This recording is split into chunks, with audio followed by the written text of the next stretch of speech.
కొమరం భీం ఆసిఫాబాద్ జిల్లా రెబ్బన మండలం గోలెట్టి గ్రామంలో సేవ్ సింగరేణి పేరుతో గుర్తింపు సంఘం ఏఐటీసీ ఆధ్వర్యంలో జాతా నిర్వహిస్తుంది. సింగరేణి పరిరక్షణ, కార్మికుల హక్కుల కోసం సేవ్ సింగరేణి జాతా కార్యక్రమాన్ని చేపడుతున్నట్లు యూనియన్ అధ్యక్షుడు వాసిరెడ్డి సీతారామయ్య తెలిపారు. ఈ జాతా మార్చి 21న కొమరం భీం ఆసిఫాబాద్ జిల్లాలోని గోలెట్టి నుంచి ప్రారంభమై కొత్తగూడెం వరకు సింగరేణి వ్యాప్తంగా అన్ని గనులు, డిపార్ట్మెంట్ల మీదుగా కొనసాగుతుందని తెలిపారు. రాష్ట్ర ప్రభుత్వం సింగరేణికి చెల్లించాల్సిన సుమారు 47,000 కోట్ల బకాయిలను వెంటనే విడుదల చేయాలని డిమాండ్ చేశారు.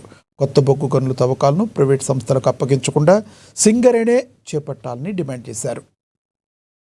అక్కడి నుంచి గోదావరి కానీ భూపాలపల్లి మీదుగా కొత్తగూడెం అంటే మన ఎల్లందు, మణుగూరు, సత్తుపల్లి మీదుగా కొత్తగూడెం చేరుకొని 30వ తారీఖు నాడు కొత్తగూడెం హెడ్ ఆఫీస్ ముట్టడి చేయడం జరుగుతూ ఉంది. కొత్తగూడెం హెడ్ ఆఫీస్ ముందు వంట వార్పు కార్యక్రమం ఏర్పాటు చేసుకోవడం జరిగింది.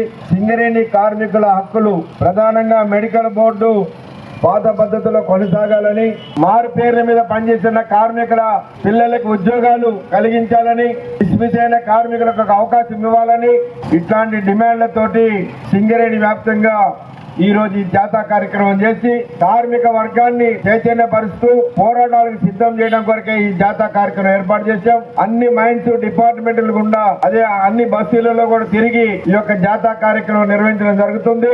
రేపు 30వ తారీఖు నాడు కొత్తగూడెంలో జరిగేటటువంటి మహా ధర్నాకి, ఆ వంట వార్పు కార్యక్రమానికి సింగరేణి వ్యాప్తంగా కార్మికులందరూ కూడా సింగరేణి ట్రైన్ లో ఆదివారం నాడు సింగరేణి ట్రైన్ లో బయలుదేరి వేలాది మందిగా సరళి రావాలని చెప్పడానికి మనం ఈ గోలేటికి వచ్చాం. కాబట్టి ఈ గోలేటిలో ఉదయం నుంచి మైన్స్ మీద, అదేవిధంగా సిఎస్పి లో, అదేవిధంగా ఇవాళ బస్తీలలో ప్రదర్శనలో పాల్గొని దీన్ని జయప్రదం చేసినటువంటి మన ఏఐటీసీ యూనియన్ నాయకులు, కార్యకర్తలు అందరికీ కూడా మన సింగరేణి కాలేజ్ వర్కర్స్ యూనియన్ తరఫున